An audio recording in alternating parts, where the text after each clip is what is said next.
Bonjour à tous, veuillez vous inscrire pour recevoir nos nouvelles quotidiennes.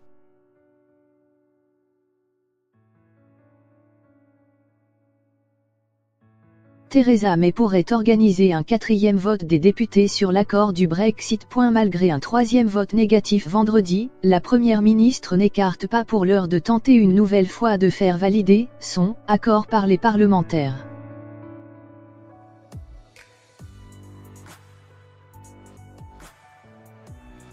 Jamais 203, dit le dicton. Et pourquoi pas 4 ? Alors que son accord de divorce avec l'Union européenne, UE, a déjà été rejeté par 3 fois par les députés britanniques, la Première ministre, Theresa May, n'enterre pas pour autant ce texte qu'elle défend depuis de longs mois. L'hypothèse d'un 4e vote reste en effet sur la table, selon plusieurs responsables de la majorité.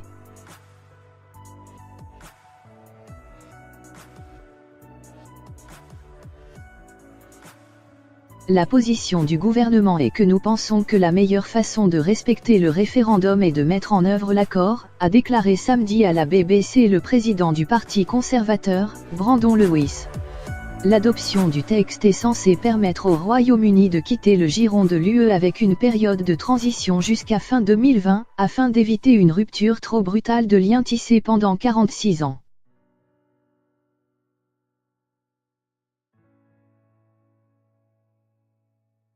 Un tel vote devrait cependant avoir lieu avant le 12 avril, date limite théorique fixée par l'UE pour le Brexit en l'absence d'accord.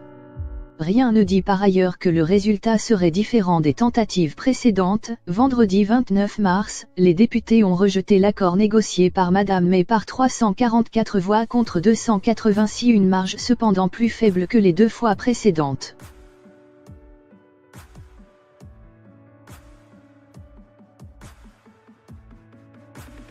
Plusieurs députés très eurosceptiques comme Boris Johnson, Jacob Rees-Mogg ou Dominic Raab ont finalement soutenu l'accord, changeant leur fusil d'épaule.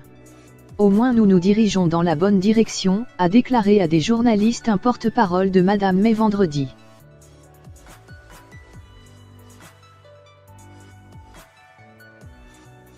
Les députés doivent étudier lundi des scénarios alternatifs de sortie de l'UE, après avoir échoué mercredi à rassembler une majorité sur 8 options qui leur étaient présentées.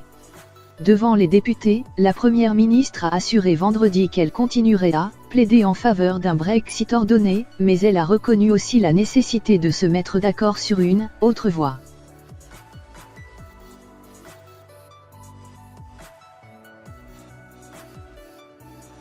Selon plusieurs quotidiens britanniques, Downing Street envisage de mettre les députés face à un choix, soit ils votent l'accord de Madame May, soit un projet alternatif qui recueillerait le soutien de nombreux députés lundi et pencherait pour un Brexit plus doux que le texte actuel.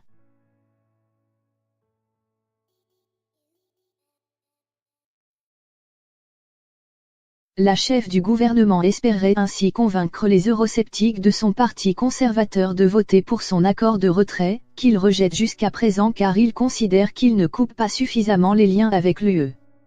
Près de 3 ans après le référendum de juin 2016, qui avait vu le camp du Leave l'emporter à 52%, le Parlement reste très divisé et le sentiment de frustration domine dans la population.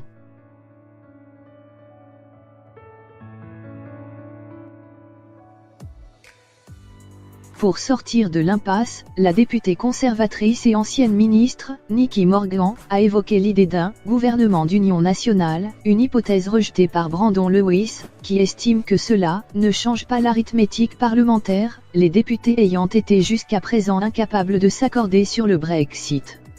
Le leader du Labour, principal parti d'opposition, a lui appelé Madame May à démissionner.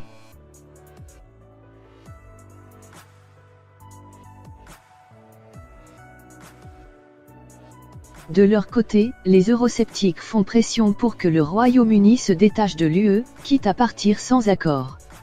Des milliers de manifestants pro-Brexit, drapeau britannique en main, se sont rassemblés à Londres vendredi, jour où le pays était initialement censé quitter l'UE.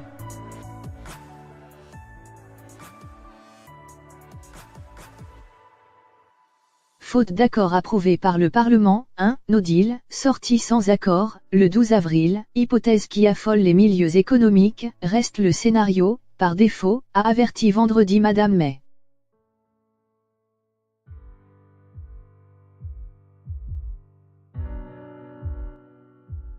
Le « no deal » est une « possibilité croissante », a déclaré le Premier ministre irlandais, Leo Varadkar. Le rejet de l'accord accroîtrait fortement les risques d'une sortie sans accord, a aussi réagi la présidence française, appelant les Britanniques à présenter dans les prochains jours un plan alternatif, élections législatives, référendum, union douanière.